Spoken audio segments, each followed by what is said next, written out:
Assalamualaikum warahmatullahi wabarakatuh. Selamat pagi teman-teman semua. Kembali lagi bersama aku Nazif Nuriski dan tentunya di podcast Dikit-dikit Jadi Bukit. Jadi di sini kita akan sharing-sharing sedikit terkait ilmu pengetahuan yang beragam yang lama-lama bisa menjadi bukit. Nah, kali ini aku nggak sendirian karena aku ditemenin sama salah satu narasumber yang cukup terkenal di Mandua Kota Malang. Silahkan Bung Zaki. Cukup terkenal di Mandua Kota Malang ya gitu katanya Bung Hazif. Siap. Jadi selamat pagi, selamat siang, selamat sore, selamat malam kawan-kawan teman-teman semua pemirsa. Nama aku Hafiz Zaki Azam, bisa kalian panggil Zaki. Di sini ya aku diundang sebagai narasumber di podcast Dikit-dikit Jadi Bukit ya, ini pertama kali di Benar sini. sekali. Ya, jadi kali ini aku dan Zaki akan membahas salah satu ideologi yang mungkin sudah teman-teman ketahui karena cukup sering terdengar juga di telinga kita dan identik dengan peristiwa G30 SPKI, yaitu ideologi komunis. Gitu. Nah, jadi langsung saja, apa sih Ki, menurut kamu komunis itu?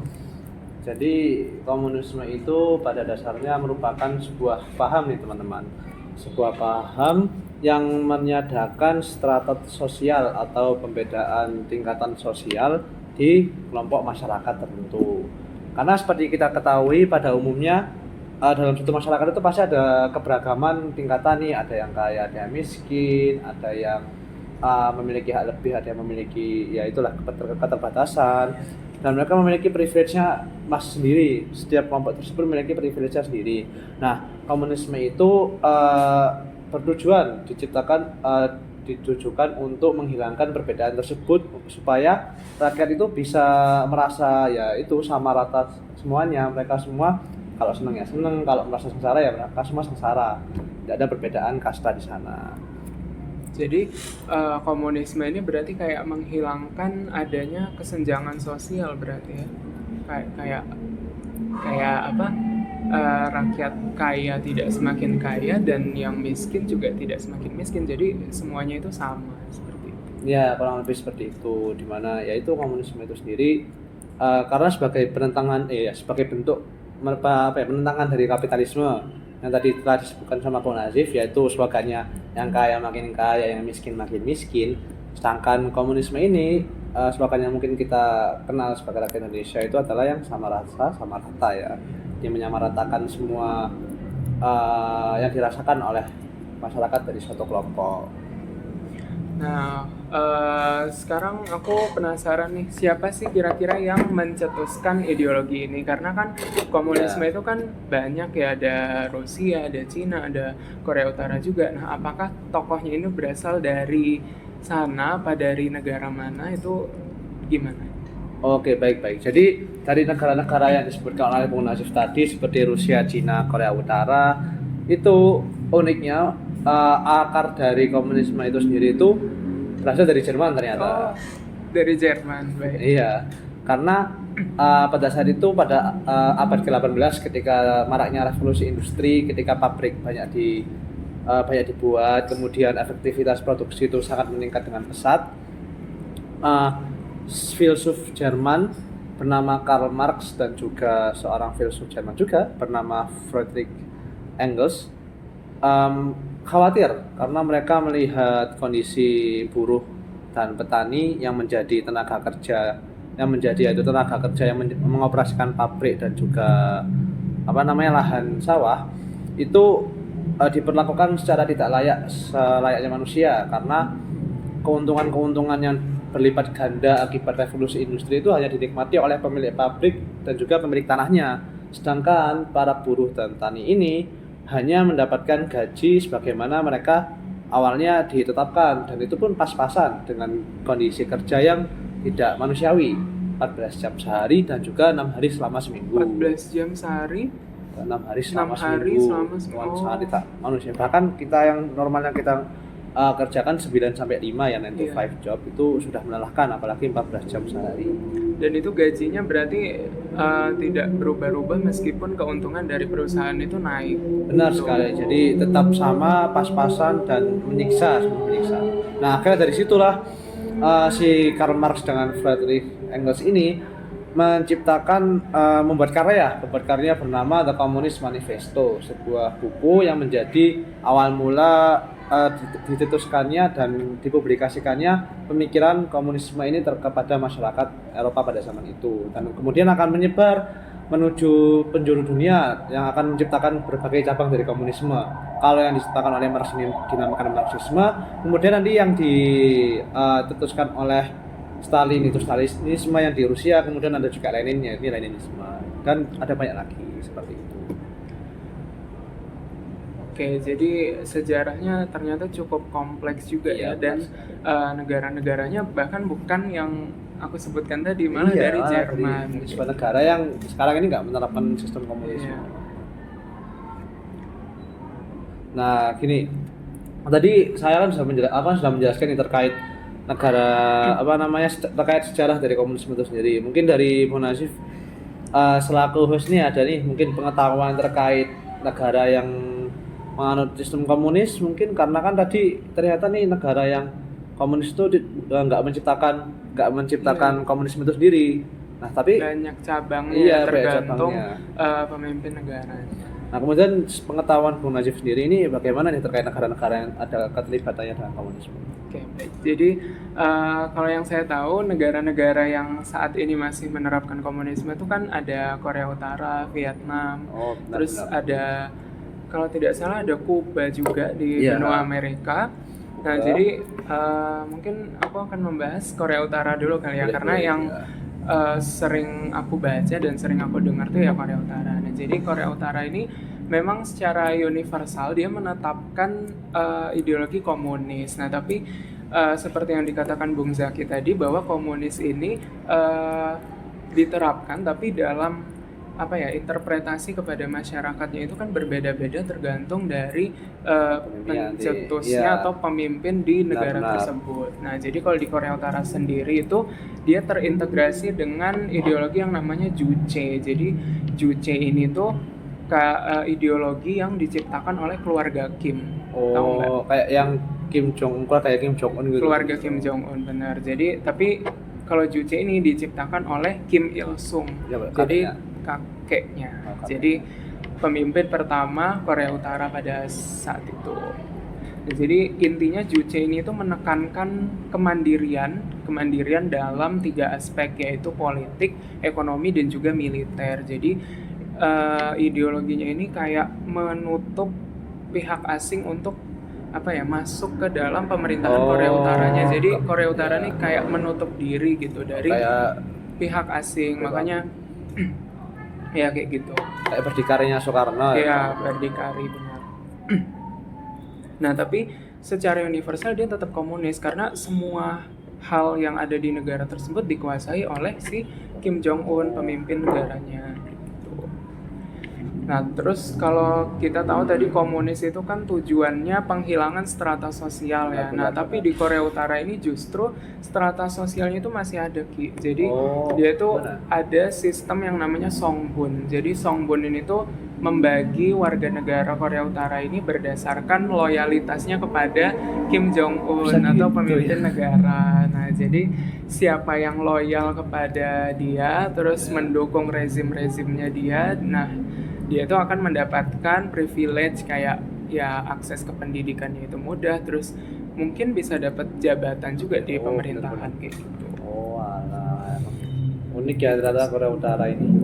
Mungkin ada lagi selain Korea Utara? Nah, mungkin aku yang deket-deket dari Indonesia ya, Vietnam. Nah, jadi Vietnam ini tuh dia ternyata agak beda ya dari negara Asia Tenggara lainnya karena dia ini komunis ternyata. Jadi iya komunis. Jadi dia ini secara universal sama seperti Korea Utara. Jadi secara politik, ekonomi itu dia menerapkan komunis. Nah, tapi ya lagi-lagi beda pemimpin, beda juga interpretasinya kepada masyarakat.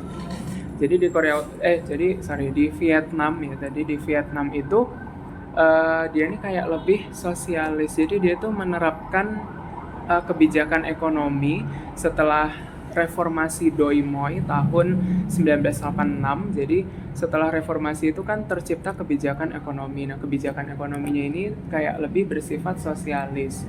Jadi berorientasi pada sosialis. Jadi dia itu kayak masih membolehkan investasi asing untuk masuk ke negaranya. Jadi ya makanya bisa dilihat bahwa Vietnam sekarang itu kan tidak tertinggal ya seperti Korea Utara, karena dia ya kalau kita lihat ekonominya maju juga seperti ya hampir sama lah seperti Indonesia seperti itu. Jadi dia komunis tapi nggak yang menutup diri banget kayak open Korea ya. Utara. Jadi kayak nggak radikal banget.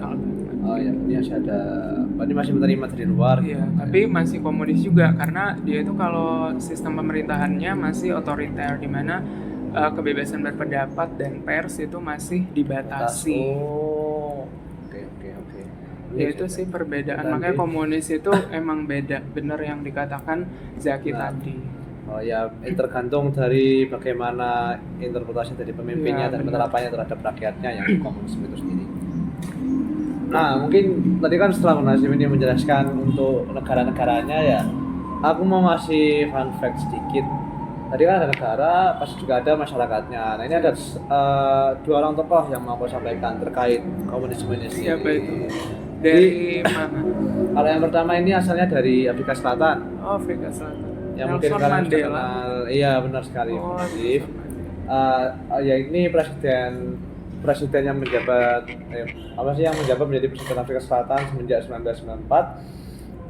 Nah, ini Nelson Mandela. Jadi Nelson Mandela sendiri mungkin bagi orang yang tahu, saya bisa mendalami biografinya, memang ada hubungannya dengan Partai Komunis di Afrika Selatan sana. Nah, bagi yang belum tahu, sebenarnya memang Nelson Mandela itu ada keterikatan dengan komunisme di Afrika Selatan. Karena pada dulunya ketika dia di zaman kuliah itu, si Nelson Mandela ini mendapatkan pencerahan setelah terpapar oleh berbagai ideologi politik. Akhirnya dia itu merasa termotivasi, mendapatkan dorongan untuk bergerak melawan ketidakadilan sistem apartheid di sana. Apa sih sistem apartheid itu? Jadi sebelum aku lanjut ya. Sistem apartheid di Afrika Selatan pada saat itu adalah suatu sistem yang memisahkan kaum putih dengan kaum hitam, di mana kaum putih itu memiliki hak privilege yang lebih banyak dibandingkan kaum hitam, dan kaum hitam itu disengsarakan gitu. Agak rasis ya. Iya, emang rasis ya. Emang gimana lagi ya? Karena yang menciptakan itu juga orang putih ya, dan orang putih memang yang pertama kali merasiskan dunia ini. Nah, dan parahnya ya, saking parahnya bahkan dulu ketika apartheid ini masih merajalela di Afrika Selatan, itu ada area-area tertentu yang memiliki palang only for white gitu, jadi hanya untuk orang putih. Berarti orang dengan kulit hitam nggak boleh masuk? Nggak boleh, gitu. kayak kamu lihat di palang-palang hewan nggak boleh masuk, itu kayak gitu loh. Bayangin kamu berarti serendah itu ya dipandang orang hitam pada saat itu. Martabatnya orang hitam itu dipermainkan dan diinjak-injak seperti itu. Nah, oleh karena itu Nelson Mandela itu termotivasi untuk menegakkan keadilan sosial terhadap kaumnya, yakni kaum Afrika berkulit hitam. Akhirnya beliau ini, Nelson Mandela, masuk ke ANC, yakni African National Congress, sebuah organisasi berhaluan tengah kiri yang merupakan bentuk dari perlawanan penduduk Afrika terhadap apartheid itu sendiri. Nah, kemudian setelah masuk ke ANC, Nelson Mandela ini berserempetan dengan komunisme ketika dia menjalin hubungan yang baik dengan SACP, yakni South African Communist Party, yang menjadi penyuplai ideologis dan logistik dari ANC itu sendiri. Nah, kemudian setelah influensi komunisme terhadap Nelson Mandela ini bertambah ketika Nelson Mandela ini dipenjara selama 27 tahun karena pergerakannya yang radikal melawan apartheid itu tadi. Nah, benar. Akhirnya Nelson Mandela dipenjara, dan selama di penjara itu dia itu banyak membaca tulisan, yang mana salah satu dan juga beberapanya karya dari Karl Marx dan juga Lenin. Dan dari situlah dia mulai memahami komunisme lebih mendalam dan menerapkan beberapa nilainya kepada itu apa yang dipimpinnya nanti. Dari ketika sudah bebas, Nelson Mandela ini dan menjadi presiden pada tahun 1994, beberapa kebijakannya itu secara implisit menerapkan nilai-nilai komunisme. Ya, namun tidak terinspirasi dari komunisme, namun tidak diterapkan secara radikal sebagaimana yang di USSR atau di sekarang Rusia, yang mana yaitu menggunakan kekerasan. Tapi di Nelson Mandela tidak, menggunakan cara yang lebih soft dan bisa diterima oleh masyarakat. Oke, jadi tadi itu ya salah satu tokoh yang terinspirasi dari paham komunisme. Nah itu dari Afrika Selatan ya tadi ya. Iya. Nah kalau dari negara kita nih, dari Indonesia, kira-kira ada nggak yang menerapkan komunisme dalam tindakannya atau? Nah, ada nih satu tokoh yang mungkin sebagian besar dari kalian tahu ketika belajar sejarah Indonesia dulu, mungkin ketika SD SMP belajar IPS, kalau SMA sejarah Indonesia itu ada tokoh namanya Tan Malaka, teman-teman.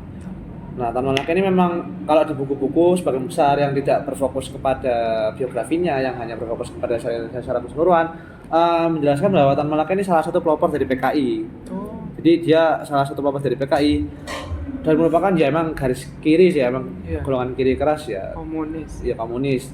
Tapi yang perlu diketahui adalah Tan Malaka ini orang Muslim, teman-teman. Dia itu orang Muslim sejak lahir dan sudah mempelajari Al-Quran sejak kecil.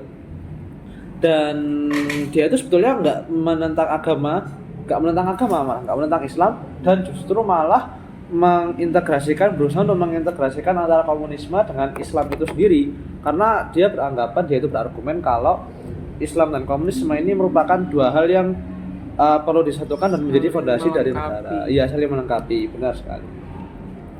Namun pada penerapannya, jadi si Tan Malaka ini berusaha untuk memajukan umat Islam melewati usahanya di golongan kiri, yaitu di komunis.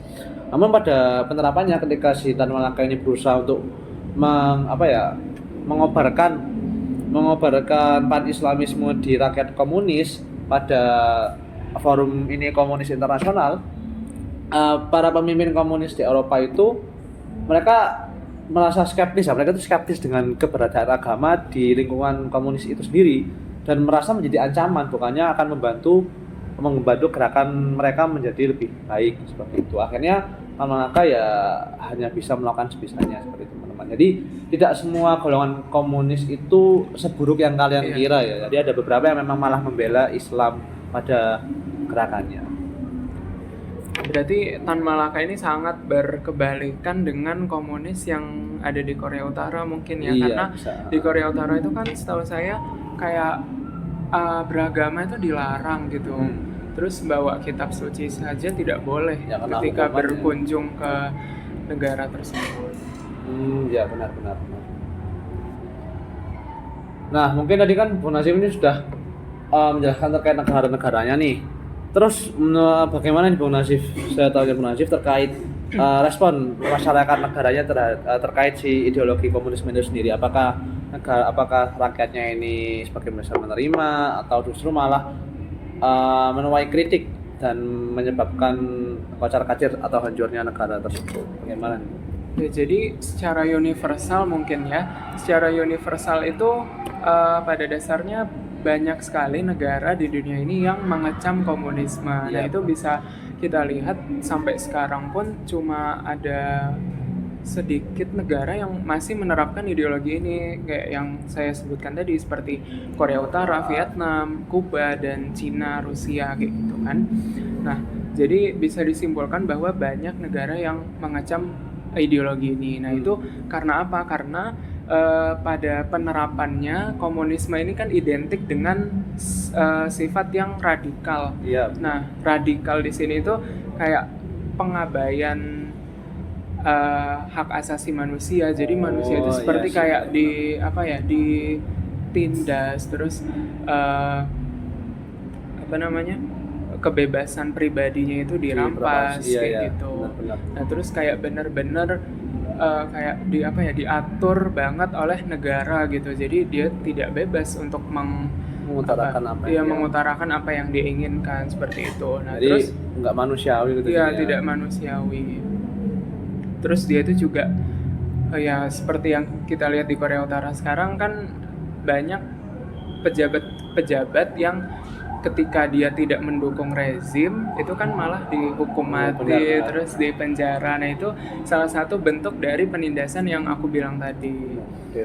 Nah terus komunisme itu juga menentang adanya kepercayaan beragama ya. Nah itu mungkin salah satu alasan mengapa banyak negara yang mengecam ideologi ini, karena kan seperti yang kita tahu banyak negara yang orientasi pemerintahannya itu agama gitu, ya, kayak Arab Saudi, terus Vatikan. Ya, Nah, benar.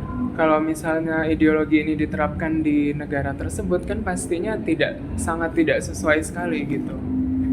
Jadi itu sih. Terus juga banyak rezim-rezim otoriter juga di dalam komunisme ini. Mau boleh sih. Terus kalau misalnya Indonesia sendiri itu bagaimana ya memandang komunisme ini? Nah, mungkin Indonesia sendiri sangat mengecam ideologi ini, Ki. Jadi sampai dijadikan ketetapan MPR, Jadi peraturan. ya, jadi peraturan ketetapan MPRS nomor XXV tahun 1966. Jadi itu tuh melarang PKI dan segala bentuk ajaran komunisme. Jadi semenjak peraturan itu dikeluarkan, jadi PKI itu benar-benar hilang, komunisme hilang di negara ini. Dan untuk saat ini Indonesia ya fokus untuk menjaga ideologi negaranya, yaitu Pancasila, karena memang sudah sangat sesuai ya dengan keadaan negara kita saat ini. Benar. Jadi memang sebetulnya secara keseluruhan komunisme ini kurang efektif ya. Iya, kurang efektif karena dia itu kayak banyak kurangnya ya, Iya, kayak banyak kontroversialnya. banyak kontroversi. Seperti menentang agama itu kan kayak di banyak negara itu tidak sangat sesuai sekali. Seperti di Indonesia kan ada banyak agama, ada Islam, ada Hindu, terus juga suku-sukunya kan ada banyak, ada suku Jawa, ada suku Minang. Nah, ketika komunisme diterapkan di Indonesia itu ya kemungkinan besar akan menyebabkan perpecahan sih, karena benar. kan itu perbedaan ya, sedangkan komunisme ini kan menyamaratakan dan berusaha untuk menghilangkan perbedaan itu, kayak gitu. Berbeda dengan Bhinneka Tunggal Ika. Kalau Bhinneka Tunggal Ika kan memandang adanya perbedaan dan bertujuan untuk menyatukan visi misi untuk membangun bangsa. Kita tetap berbeda tapi kita memiliki tujuan yang sama. Benar. Jadi ya kalau komunis ini dia kayak menghilangkan perbedaan gitu. Ya, benar. Nah, terus dengan banyaknya kontroversi dari komunisme ini, nah aku penasaran nih, apakah komunisme ini masih relevan jika diterapkan di zaman sekarang kayak gitu?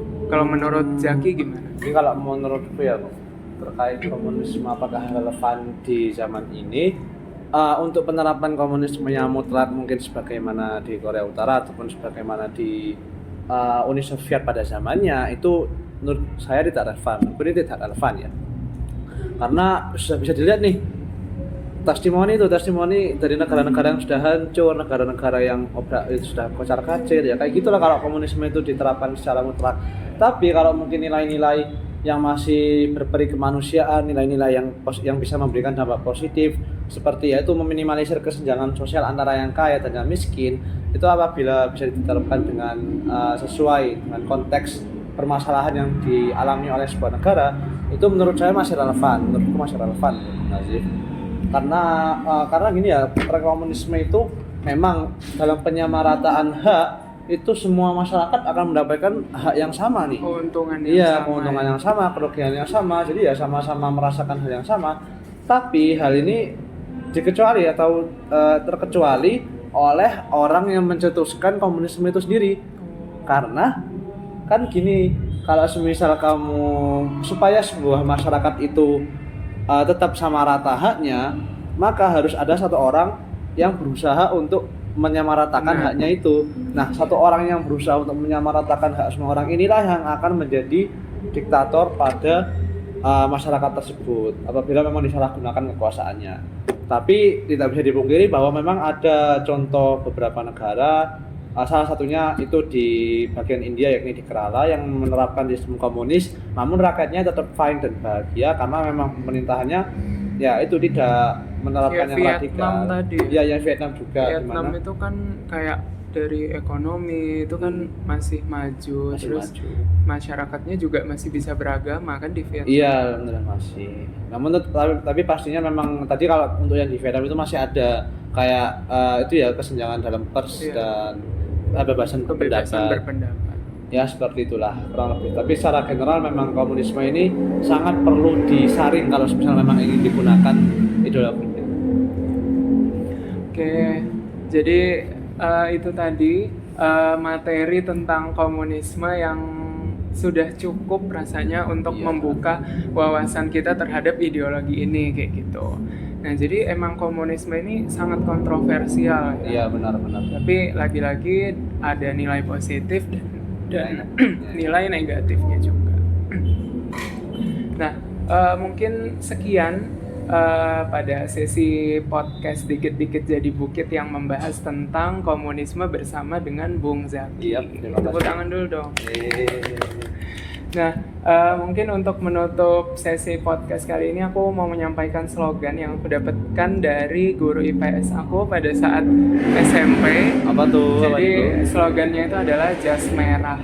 Artinya tahu nggak? Apa itu? Jas merah itu adalah jangan sekali-kali melupakan sejarah, karena sejatinya sejarah itu kan mempelajari masa lalu untuk menentukan yang sekarang kayak seperti itu. Supaya nggak terulang ya. Iya, supaya yang dahulu-dahulu itu yang konflik-konflik terdahulu tidak terulang di masa yang sekarang dan masa depan. Ya mungkin sekian. Terima kasih, kurang lebihnya mohon maaf. Saya Nazif dan Saya Zaki. izin pamit undur diri. Terima kasih. Wassalamualaikum warahmatullahi wabarakatuh. Udah ada. Yeay.